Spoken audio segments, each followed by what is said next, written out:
want to have, but they're the ones who've been to this with me so many times, literally in the foxhole or in the headquarters, the emergency personnel offices, the operations centers, and sometimes on the side of a road talking about our next steps. So I want to thank Commissioner Jackie Bray. You'll be hearing from her shortly, the Commissioner of Homeland Security and Emergency Services, Commissioner Marie-Therese Dominguez, our Department of Transportation Commissioner, Superintendent Steve Nigrelli from the State Police, Executive Director of the Thruway Authority, Frank Hoare, and our locally owned elected officials who've been through this a lot before, and our great partners, County Executive Dan McCoy and Mayor Kathy Sheehan. So let's give you an update. We are looking at what I would call another episode of March Madness. And because of the timing, everybody were saying stay home, work on your brackets, and make sure that you're supporting our New York State teams that have made the finals. So let's make sure that we are home safe. That's the number one message. There's no reason in the world to have plans to be out tomorrow. Today is the day you get ready. Do everything you need to do. Stock up on the groceries, stock up on the batteries, stock up on making sure you got enough chargers, everything you're going to need. Additional light sources, because it's going to be one where we're going to see serious loss of power. That is a statement of fact. There will be loss of power. But I also want to talk about how we're planning for this. We've been through this before. You know, we just came through an extraordinary winter in Buffalo, 7 feet of snow in November before Thanksgiving, Christmas holiday where we were all holed up in a hotel. Those are my Christmas dinner partners as we are dealing with the blizzard of the century. So we're no strangers to snow here, but we also want to make sure that that does not mean complacency sits in. That is our biggest fear. People in upstate say, well, snow is coming, another snowstorm. I've lived my whole life with snowstorms, but this is one we're cautioning people that this could be deadly. And that is the message that we're here to deliver today. So the key to handling this, early preparation, early warnings. I just gave the warning. Let me repeat it. This will be a dangerous storm. Please stay off the roads for your own safety. Stay in your homes. Also for the safety of these incredible men and women throughout upstate New York who will be giving up their time, working round the clock to make sure that the roads are plowed. It is very, very hard to plow the roads when there are people in front of you or cars that insisted on venturing out and end up in a ditch and have to be rescued. This really affects our ability to respond in real time, and you'll hear more about that. So it's also about pre-positioning resources. You'll hear about how we've already launched and pre-positioned 100 National Guard in this region, ready to step in. We are bringing in staff. Our utility crews from all over, even from Canada, are now positioned in this region to be able to get the power back on. And I have been through enough power outages myself to know, especially as a young mom, what it's like when you're in your house and you've got kids, they're not in school, you have no power, it is cold, and it is scary. So we are going to be working very hard to position trucks, utility teams here and now so they can respond as soon as possible. But that all being said, when the roads are too busy, even for our utility trucks to be on, you have to know it's going to take some time to get the power restored. I just want people to know that. So they'll work as fast as they can. And if we don't think it's fast enough, I assure you we let them know. I have no hesitation calling any company head and saying, that's not fast enough, get the people out there now. But it's all about pre-positioning. We feel comfortable with that right now. I also want to make sure that people know that we are going to be declaring a state of emergency beginning at 8 p.m. tonight. This is how we can amplify the message that this is serious, but also allows us to deploy resources and take extraordinary measures to protect the safety of our residents and their property. So I'll have the commissioners explain this as well. So here's what's happening. Light snowfall expected late this morning. I guess we're already past the morning. Early afternoon, pick up later tonight. So about 8 inches western New York Finger Lakes, which is manageable. But then the intensifies, 1 to 2 inches an hour. 3 inches an hour, which is a lot. 3 inches an hour is a lot of snow coming down Monday night through Tuesday afternoon. New York City, Long Island, a couple of inches of snow, and also we're watching coastal flooding on Long Island. This is something we're keeping an eye on and making sure we have individuals in place. What complicates things? Not just the snow coming down and the rate of snow. When you add in the mix of a high wind event, we can get upwards of 45, even higher miles an hour. And that's when you get the lack of visibility and the inability for us to drive safely on the roads with the plows. So we're going to be asking people again, stay home so our plows can do what they have to do with very limited visibility. So the snow is also going to be very heavy. I'm kind of a professional on snow. I like good heavy snow for packing. It's great for having a snowball war and for building snowmen. Those are activities I recommend in your backyard only. Don't leave your house. Let's have a snowwoman building contest and make sure that you're home safely with your kids doing that, because heavy, dense snow means one thing. It's going to take down the wires. There's no way around it. When you have snow that's 50% heavier than normal, this is not the light, fluffy, pretty Christmas snow. This is going to come down like a brick. And it is that weight that causes the problem. So 1.5 feet of snow is going to have the effect of 3 feet of snow. So that is something we're watching out for. And that's why we're saying that is not a prediction that there will be some widespread power outages. There will be widespread power outages in a very large geographic area. So we want to make sure that people are aware of that. Staying at home tomorrow, because the commutes will be very negatively impacted Monday evening, Tuesday, Wednesday morning. And I've ordered all state employees in the capital regions who have the ability to work from home in the capital region, Mid-Hudson, to work from home tomorrow. So we're encouraging other employers to follow suit, especially with the ability to zoom into your jobs. We're encouraging people to please stay home and off the roads. So again, fewer roads, safer they'll be. Again, the temperatures are going to drop. They're not going to be below freezing and for a sustained period. But again, your power's out. It's cold. Doesn't matter if it's 35 or 40, it is still cold in your home, so making sure everybody's ready for that. Another area, we talk about what happens when people are out there shoveling the snow. In a normal snow event, shoveling snow, if you don't take breaks, take your water breaks, slow down, they can be actually a trigger for heart attacks. That is often the #1 cause of fatalities during snow events, are heart attacks from shoveling snow. Now, that's a normal event. This is an extraordinary event. This is an event where the snow is going to be so much heavier. So please, just wait. You don't have to do it the second it falls, especially our senior citizens. Young people, pick up a shovel. Go help your senior citizen neighbors. Give them a hand, because this could be dangerous to their health if they engage in snow shoveling while it's that heavy and that dangerous. So we have a lot of pre-positioning going on. I'm going to allow the superintendents or the commissioners to talk about how many plow trucks and loaders and snow blowers. The Thruway Authority and DOT salt sheds are fully stocked for the storm. That is good news. All the personnel we have, about 4,300 already available. Utility workers, almost up to 8,000 utility workers already in place. We brought in 2,000 from the outside area. So we are taking this very seriously. And that is the message. Again, bringing the National Guard on duty. And we have people mobilized as we speak. Again, our Emergency Operations Center became activated at 8 a.m. We'll be spending a lot of time there over the next 48 hours. We'll be prepared. And we'll continue working with our local officials and calling around to all the counties, as we always do within a large region, to see whatever help they need with the plows or anything, standing up, warming shelters and places like that. So, again, did you catch the message? No doubt in your minds, this is a serious nor'easter. It is something to be taken extremely seriously, and that's what we're doing here in the state of New York, and we encourage everyone to heed these warnings. This is your chance today. Get what you need to cancel your plans. I've already canceled a lot of our plans for this weekend, and I know this is heading into St. Patrick's Day festivities. I know it's really unlucky this week to have a snowstorm of this scale hit at this time. It's going to disrupt a lot of plans, but it's more important that people be safe and be there for the next St. Patrick's Day. So thank you, everybody. And with that, I'll turn it over to Commissioner Jackie Bray.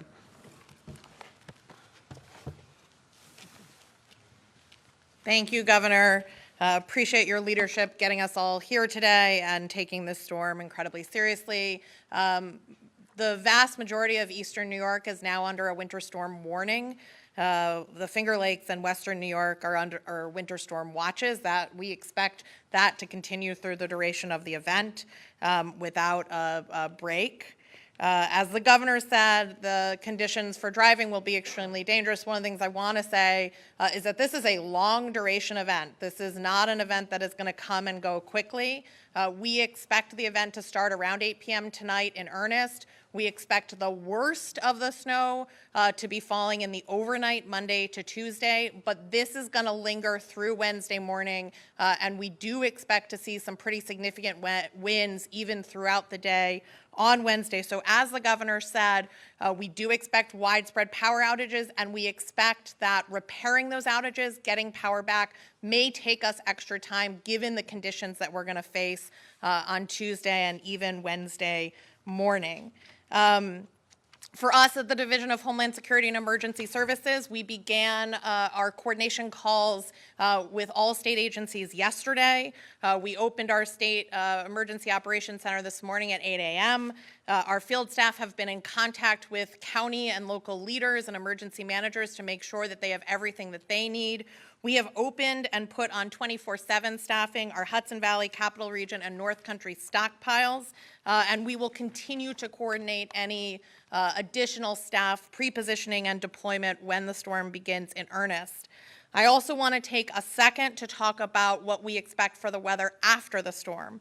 Today, tomorrow, Wednesday, we expect lows in the 20s, highs in the 30s. That's the storm.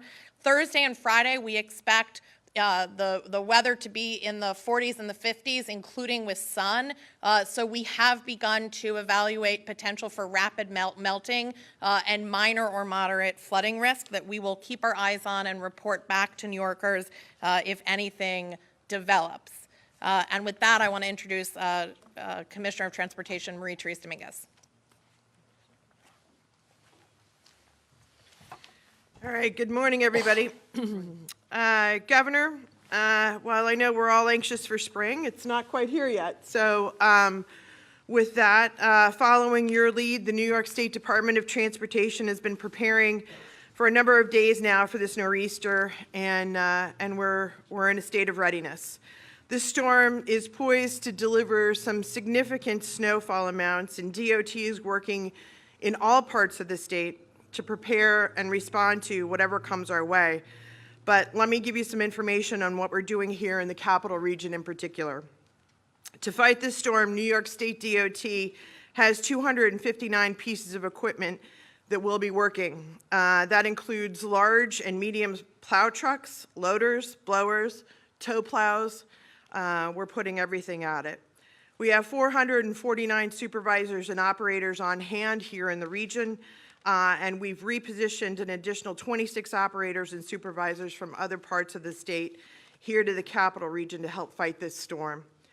We're doubling our resources, meaning our plow trucks, to cover the heavily traveled interstates here in the Capital Region in particular, including the surrounding ring around the city of Albany. That's I-90, I-87, the Northway, 787, and alternate Route 7.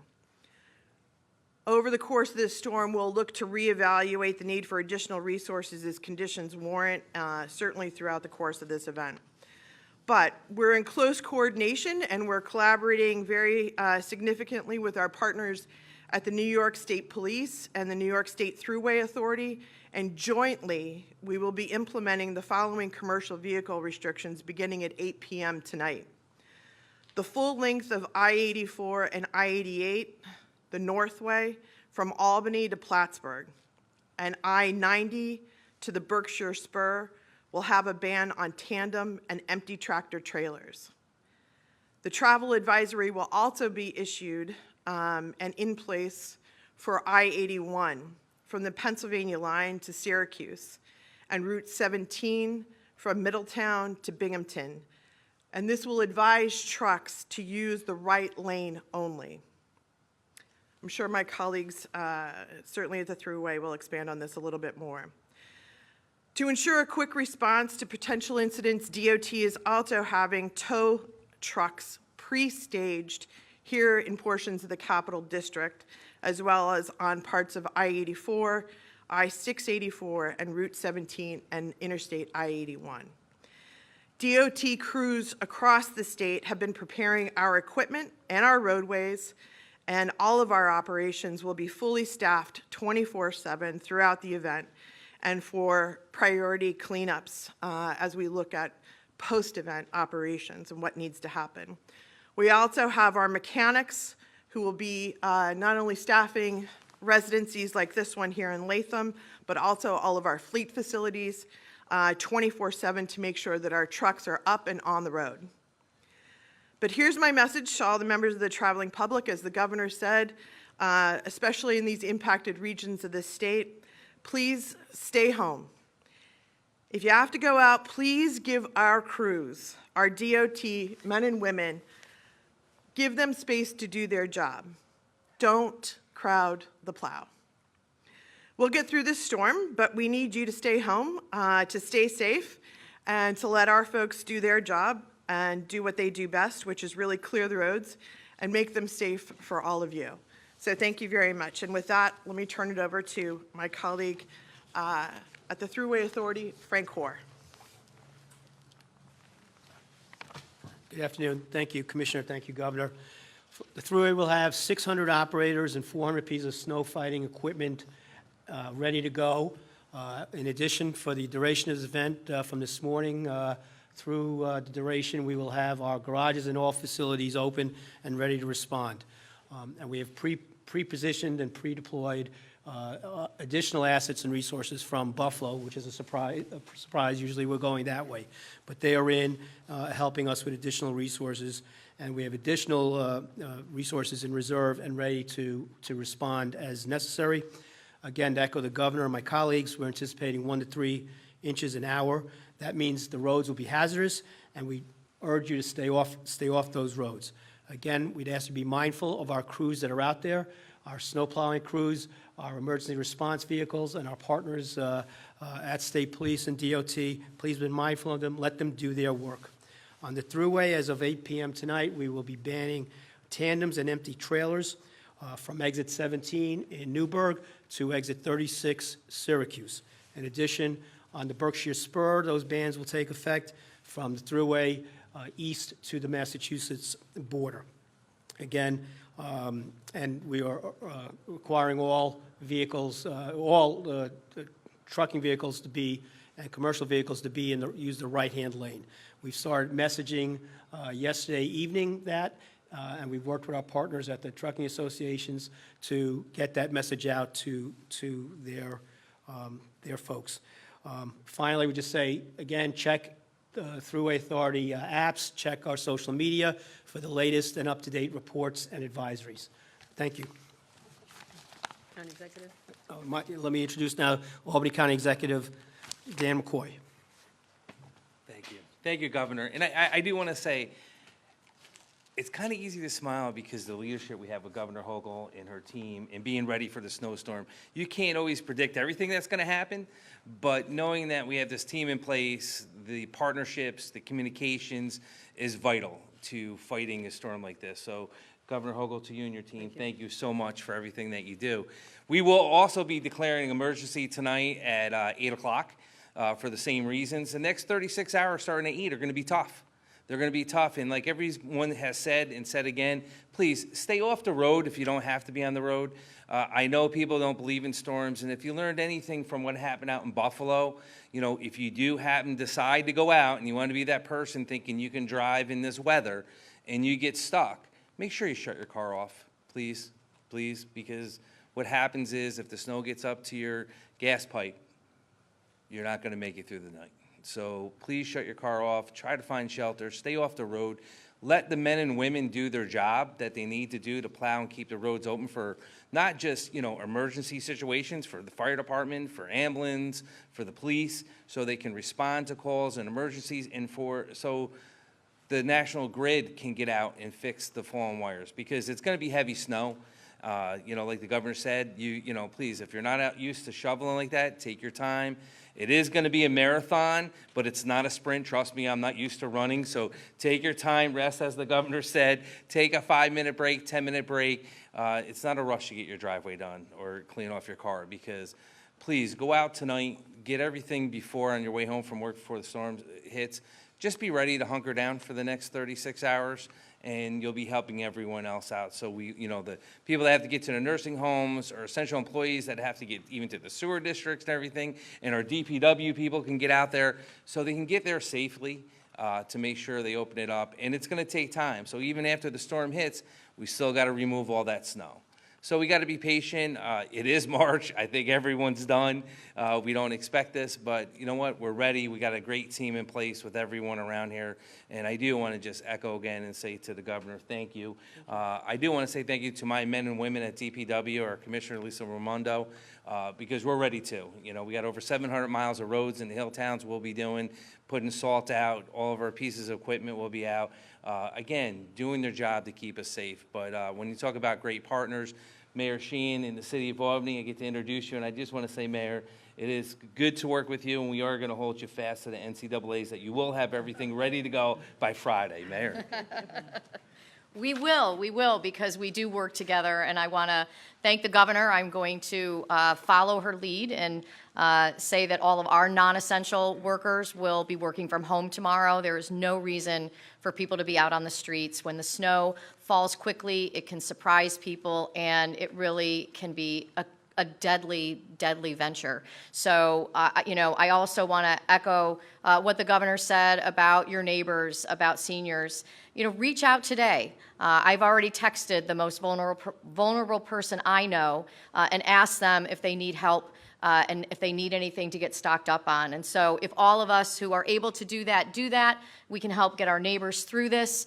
And it's really important. Also, as you are going home tonight, be nice to the other people in the grocery store. This is going to be a really difficult storm, but it's only going to last for tomorrow. And, the roads might still be a little bit dicey on Wednesday. But as you've heard, I've got my marching orders from the county executive. We have to have the streets in Albany cleared in time for the NCAA tournament. We are also going to keep all of the roadways clear to our hospitals. We're going to be working. We're fully staffed. All of our equipment is ready to go, and we have a dedicated men and women who are going to do everything in their power to keep everyone safe. So help us, help them. Stay home if you don't have to go out. Today, before you get home, call that most vulnerable person that you know, ask how you can help them, ask what they need, and we'll get through this. So thank you. Thanks, Governor. Also, we want to make sure that people are paying attention to possible road closings. You heard about the commercial ban. 1 second, please. We were talking about banks a couple hours ago. I have to shift my mindset. We're talking about snowbanks, not New York State banks at this point. But keep an eye out for all the messaging on travel bans. As we announced, I'm going to reiterate, there is a state of emergency beginning at 8 p.m. tonight. Also, you heard about what's going to happen on our major highways, but we'll be watching very closely, and I know my team is planning on middle-of-the-night conversations about what the morning is going to look like in terms of whether or not there'll be local road closures, and that's something we do with our local partners as well. So everybody needs to be tuning into the news, however way you absorb your news content. Any questions from the media, speaking of news? Governor, Hazel's going to Kate, go ahead. Oh, I'm sorry. So, Governor, I know that counties are asking lawmakers to reject your proposal about the Medicaid cost shift. That will cause they're saying will cost taxpayers a lot more, and counties millions more dollars. Why did you make that decision, put that in your budget, especially as counties are still trying to recover financially in the last 3 years? We've examined the finances of counties throughout the state of New York, and they're very healthy. And you can hear this from the comptroller as well. So they're in a different position than they were in 2015 when the state absorbed the cost of Medicaid increases. State taxpayers are paying for Medicaid increases completely that were once picked up by the counties. For example, this year alone, that equates to $6.9 billion that the state of New York is paying so counties don't have to. And what we're simply saying is that the extra money from the federal government that's there to pay for increases in Medicaid should actually go to the entity that is picking up those costs, and that is the state. So we're not saying we're going to require that counties pick up the cost. I think it's about $37 billion that we have absorbed at the state level since 2015 to help the counties that were in more financial distress at the time. But it's just a recognition that the federal government's saying, here's some money for increases. We're the ones paying for the increases, so that's why it's in the budget this year. Any other? On topics first. Zach, Governor. go ahead. Is this really on topic? Or are you just saying that? Okay. What are some lessons learned from the Buffalo snowstorm, and how are they being put to use here? Well, we were very much activated in advance. I was in Buffalo the day before the storm hit and warned everybody, stay off the roads, do not, I said the same thing here. Buy everything you need, buy your baby food, your formula, your snacks, your flashlights, your batteries, do all that in advance. Stay off the roads the next day. That was reinforced. So we're doing that, and we hope that people listen to that, but also deploying the resources. We had deployed thousands of people to put utility crews, snow plows, et cetera. National Guard, we have pre-positioned earlier, so that's something that's important. But also, when you position people in a place, a storm comes and really paralyzes them, they can't do their jobs. So that's why in Buffalo, we're forecasting a statewide event. Here, the advantage now is we know the geographic area. We have more predictability.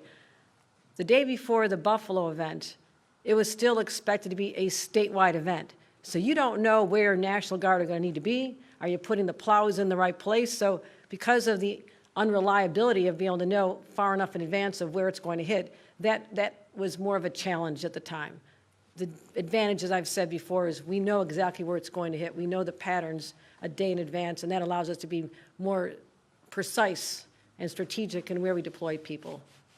The comptroller is criticizing you for walling off $12 billion from oversight and competitive bidding rules. Why are you doing that, or why are you proposing that in your budget this year when you signed that Zabrowski bill last year? And also, isn't no bid contracts, isn't that the problem with the departure of your recent budget director? No. We'll be happy to talk about more in detail on that. But what I would say is, with respect to, I did sign the ability for the comptroller to have powers that he once had that were removed with the legislature's support, I might add. They approved the removal of that oversight. I'm the one who's returning it. So the thought that we're trying to mask oversight from the comptroller is a false narrative.